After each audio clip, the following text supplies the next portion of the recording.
Hi, welcome back to another video. I'm here with my Chevrolet Bolt EV Opel Ampera, and as you know, I really like to do well, hobby detailing on this car, but there's one thing about this car that I can't stand.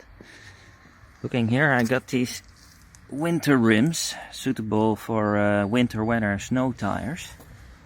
And here there is a McGard wheel lock.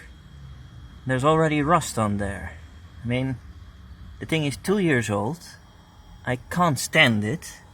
It's brown, it looks ugly, while the rest looks very beautiful. If I go to the other side, also here, rust. What should I do? How can I get rid of it? Should I use a brush? Should I spray something on there? Should I do something against corrosion? Let me know in the comments below, please. I'm looking forward to hearing from you. Thanks.